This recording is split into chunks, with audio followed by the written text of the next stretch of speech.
आदाब दोस्तों, कैसे हैं। मैं आपका दोस्त अबू हुरैरा आपके साथ मौजूद हूं और मेरे साथ दो बहुत खास हमारे जो सहयोगी, हमारे जो साथी हैं, मुनीर हुसैन हुर्रा, जिन्हें आप पहलगाम से देखते रहते हैं और इसके अलावा गुलमर्ग से देखते रहते हैं। जम्मू कश्मीर की खबरों पर नजर रहती है। बडगाम को उन्होंने कवर किया है। और आबिद हुसैन हमारे दोस्त, जिन्होंने पूरे बडगाम चुनाव को कवर किया है। वहां के जितनी लीडरशिप थी और जो बड़े चेहरे थे, उनसे उन्होंने चुनाव के बीच में बातचीत की है। दरअसल आज सोशल मीडिया के इस पेज पर या फेसबुक और यूट्यूब के जरिए जुड़ने का हमारा मकसद सिर्फ ये है ताकि नतीजों से पहले, जो नतीजे बडगाम और नगरोटा के आने वाले हैं, दो सीटों पर ज़िमनी इंतखाबात हुए थे, इन दोनों सीटों पर और खासतौर से बडगाम की सीट का आज हम जिक्र करने जा रहे हैं।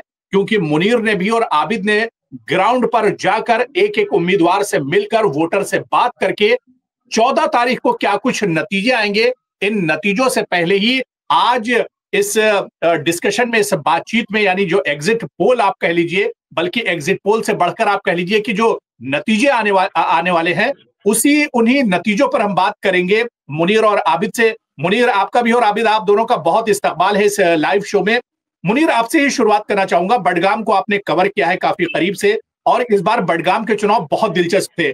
कई बहुत अहम फैक्टर थे, उन फैक्टर पे भी आगे बात करेंगे। लेकिन मुनीर, आप लगातार ग्राउंड जीरो पर मौजूद रहे, पूरे चुनाव को आपने कवर किया। सबसे पहले मेरा सवाल यही है कि क्या कुछ आप देख पा रहे हैं इस चुनाव में, और अगर हार जीत की बात की जाए, क्योंकि अब हम सीधे सीधे हार और जीत की बात कर सकते हैं, 14 तारीख को नतीजे क्या कुछ होंगे, सबसे पहले मैं आपकी राय जानना चाहता हूं मुनीर।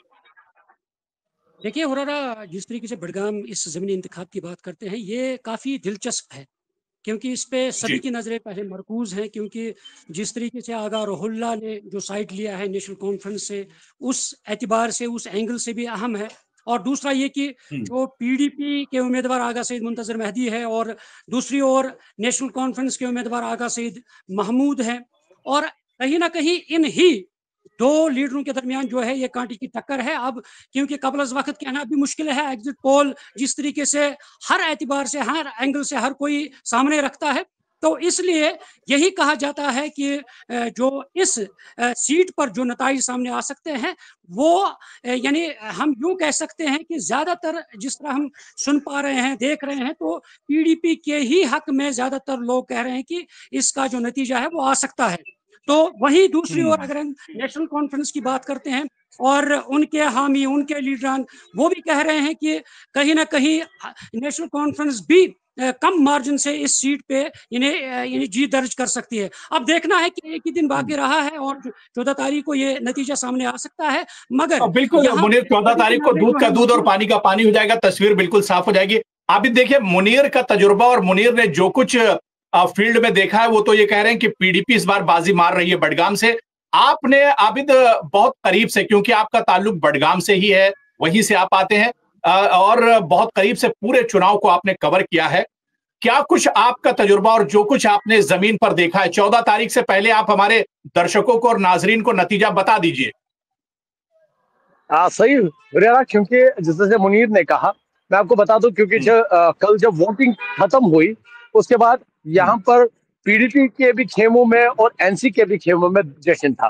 जी। दोनों जीत का जी। दावा कर रहे थे और दोनों ने जश्न मनाया। हालांकि जो हम्म। माहिरीन है या जो वोटर्स है, जिस तरह से मुनीर ने कहा कि कांटे की टक्कर है नेशनल कॉन्फ्रेंस जी। और पीडीपी की।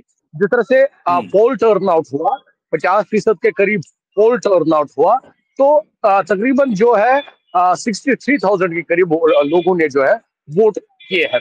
जो हमारा हम्म। मानना है, जो तकरीबन 25-26 हजार के करीब लोग मतलब वोटर्स को लुभाने में कामयाब हो गया होगा, वो बाजी मारेगा।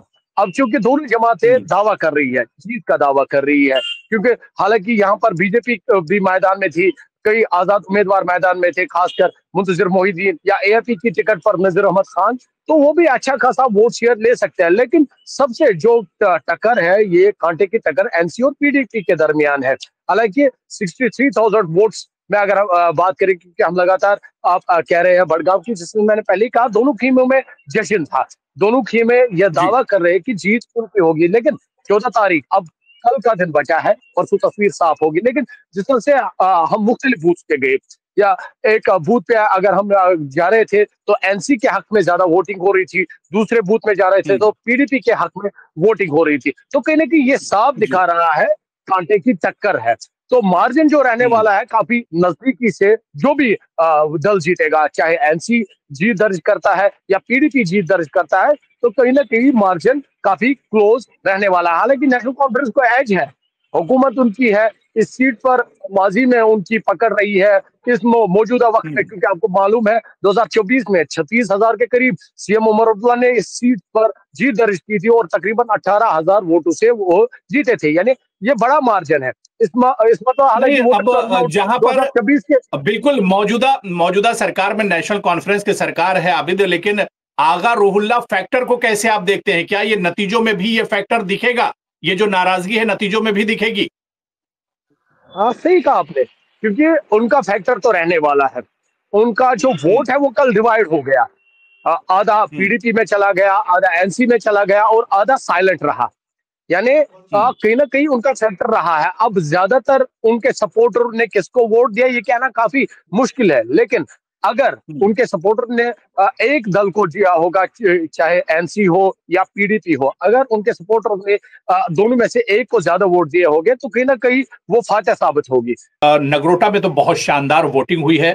हमारे संवाददाता और हमारे सहयोगी जिन्होंने नगरोटा के चुनाव को बहुत करीब से कवर किया है, वहां के जो लीडर्स हैं, जो उम्मीदवार हैं, उन सबसे राजन वैद ने बात की है। राजन वैद खुद हमारे साथ जुड़े हुए हैं। राजन वैद से ही क्योंकि 14 तारीख को नगरोटा चुनाव के जो वोटिंग हुई है उसके नतीजे आने वाले हैं, तो ये नतीजे आखिर होंगे क्या? किस तरह के नतीजे होंगे? कौन जीत रहा है, कौन हार रहा है? 14 तारीख से पहले ही वो तस्वीर हम साफ करेंगे, क्योंकि राजन वैद ने बहुत करीब से इन चुनाव को कवर किया है। राजन, आपका बहुत इस्तकबाल है, बहुत स्वागत है। राजन, सबसे पहले क्योंकि नगरोटा सीट पर जो वोटिंग परसेंटेज है वो बड़ा शानदार है, बल्कि हम सैल्यूट करना चाहेंगे नगरोटा हल्के के वोटर्स को, आवाम को, जिन्होंने बढ़ चढ़कर जमहूरियत के इस जश्न में हिस्सा लिया है। सबसे पहले राजन, किस तरह से इस चुनाव को देखते हैं और क्या कुछ नतीजे होने जा रहे हैं? क्योंकि अब एग्जिट पोल का दौर चल रहा है। बिहार में जितनी सीटें हैं उसका एग्जिट पोल आ गया, जम्मू कश्मीर की दोनों सीटों का तकरीबन एग्जिट पोल आ गया, लेकिन आपका एग्जिट पोल राजन क्या कुछ कह रहा है? देखिए, जम्मू का जो मुकाबला है बहुत ही दिलचस्प मुकाबला हो गया। इससे पहले जब बीजेपी ने अपने कैंडिडेट यानी कि देवेंद्र सिंह राणा, जो पहले इस सीट से विधायक थे, उनके स्वर्गवास के बाद ये अटकलें लगाई गई कि किसको सीट दी जाएगी, लेकिन उनकी बेटी को सीट दी गई। उसके पीछे मकसद ये था कि जो सिंपैथी फैक्टर जो है वो उनके साथ रहेगा, और मुझे लगता है वो सही फैसला भी था बीजेपी का, जो टिकट दिया गया देवयानी राणा को, और हमने उसका इम्पैक्ट भी देखा। नगरोटा में सिंपैथी वेव ने भी काम किया है, क्योंकि कल जब वोटिंग हुई बहुत से वोटर्स से हमने जो है उनसे बातचीत भी की और ये जानने की कोशिश की कि वो क्या सोचते हैं। उन्होंने सीधा-सीधा तो नहीं कहा कि उन्होंने किसको वोट दिया है, लेकिन उन्होंने ये कहा कि जो पार्टी पिछली दफा जीत के गई यहाँ से, हम उस पे विश्वास करते हैं। तो इससे इससे ये होता है कि जो कहीं न कहीं झुकाव जो है वो देवयानी राणा की तरफ है, लेकिन हम ये भी नहीं भूल सकते हैं कि वहाँ पे जो गुज्जर बकरवाल वोट है, वो भी बहुत ज़्यादा है नगरोटा में। नगरोटा में क्योंकि हर्षदेव सिंह, आम आदमी पार्टी, सभी ने अपने कैंडिडेट्स वहां मैदान में लाए थे। ऐसे में देवयानी राणा के वोट बैंक में कोई सेल तो नहीं लगी है, वो भी हमें देखना होगा, क्योंकि जिस तरह से हर्षदेव सिंह का अपना वोट बैंक है, राजपूत वोट बैंक कुछ उनका है वहां पे जो मुस्लिम वोट बैंक है वो नेशनल कॉन्फ्रेंस के साथ है। वो अब जो मामला है वो दिलचस्प इसलिए बन गया है कि दो पार्टियों ने यहाँ पे काफी दमखम लगाया। पहली थी बीजेपी और उसके साथ साथ नेशनल कॉन्फ्रेंस। नेशनल कॉन्फ्रेंस ने भी अपने सभी विधायक, सभी नेता जो है, सभी जो मिनिस्टर हैं वो मैदान में लाए, जनसभाएं की।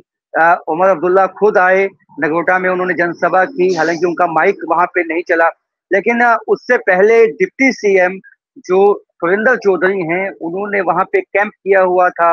वो एक के बाद एक इलाके में शमीमा बेगम के साथ पहुंचे, वहां लोगों से वोट मांगे गए और लोगों से इस बात पे वोट मांगे गए कि देखिए कि देवेंद्र सिंह राणा 2014 में उनके साथ थे, इसलिए वो ये सीट जीत के आए थे।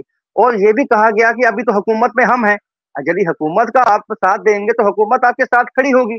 यानी कि वहां भी तोल मोल किया गया कि लोगों को ये बताया गया कि भैया आप नेशनल कॉन्फ्रेंस को सपोर्ट करोगे तो हम आपके साथ हैं। लेकिन वही बीजेपी ने भी निशाना साधा नेशनल कॉन्फ्रेंस पे। उन्होंने जम के कहा कि 1 साल तो आपको हो गया, आपके जो बाकी विधायक यहाँ पे जीत के आए उन्होंने तो जो वादे किए थे वो तो मुकम्मल हुए नहीं। अब नए वादे आप नगरोटा की जनता से आप करने वाले हैं तो वो आप कहीं ना कहीं उनको बेवकूफ बनाने वाले हैं। तो ये बात को बीजेपी ने अपनी जनसभाओं में काफी हद तक जो है लोगों तक पहुंचाया। और हमने देखा है कि देवयानी राणा का जो एज है वो ज्यादा है, और मुझे ऐसा लगता है कि बीजेपी का एज नगरोटा सीट पे साफ दिखाई देता है, क्योंकि कल जो वोटिंग हमने देखी है और जो वोटिंग का परसेंटेज हमने देखा है 74% से ज्यादा का वोटिंग परसेंटेज है। तो आप ये साफ कहीं ना कहीं दिखाता है कि कहीं जो एक्स्ट्रा वोटिंग जो हुई है, जो कि अच्छी वोटिंग हुई है, वो कहीं ना कहीं हमेशा जम्मू में, क्योंकि जम्मू एक गढ़ है बीजेपी का, तो उसका फायदा हमेशा से जम्मू को पहुंचता है। लेकिन यहाँ एज नेशनल कॉन्फ्रेंस के पास क्या है कि नेशनल कॉन्फ्रेंस एक जॉइंट कैंडिडेट था उनका, यानी कि कांग्रेस पार्टी का नेशनल कॉन्फ्रेंस का जो है एक जॉइंट कैंडिडेट है। अब कांग्रेस पार्टी ने कितनी मेहनत की है वो भी देखना होगा कि क्या कांग्रेस पार्टी ने भी मेहनत की है, क्योंकि ये सब जानते हैं नेशनल कॉन्फ्रेंस एवं जो कांग्रेस है उसमें जो मतभेद है वो किसी से छुपे हुए नहीं है। चाहे खुल के जो है, हालांकि खुल के भी कई दफा नेताओं ने बात कही है, नेशनल कॉन्फ्रेंस के नेताओं ने कांग्रेस को जो है आड़े हाथों लिया स्टेटहुड के मुद्दे पे।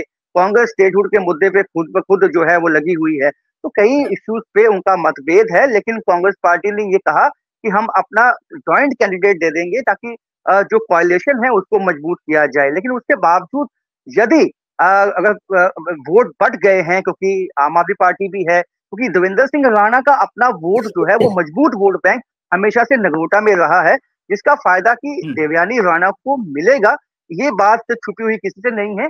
अब उस वोट बैंक में जो इंडिपेंडेंट थे या बाकी लोग कितना सेंध लगा पाए हैं वो मुझे मुश्किल लगता है, क्योंकि जब एक सिंपैथी वेव चलती है वो एक दिशा में चलती है जिसका फायदा देवयानी राणा को मिल सकता है। जी बिल्कुल राजन, बहुत सही आपने एक तरह से तज्जिया किया, चीजें आपने बताई।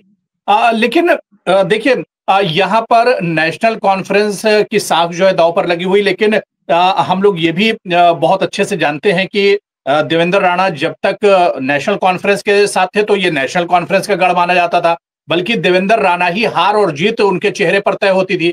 अब उनकी बेटी क्योंकि बीजेपी में है, देवेंद्र राणा बीजेपी से जीत कर आए थे और अब उनकी बेटी है, और इसी वजह से जिस तरह से आपने राजन कहा कि जो नतीजे तो कुछ भी हो सकते हैं, लेकिन अभी से ये कहा जा सकता है कि देवयानी राणा के जीतने के चांसेस एक तरह से बहुत ज्यादा बन गए। लेकिन दूसरी तरफ राजन आप देखिए कि नेशनल कॉन्फ्रेंस इस बार अकेले दम पर नहीं बल्कि कांग्रेस का सपोर्ट उसे एक तरह से हासिल है।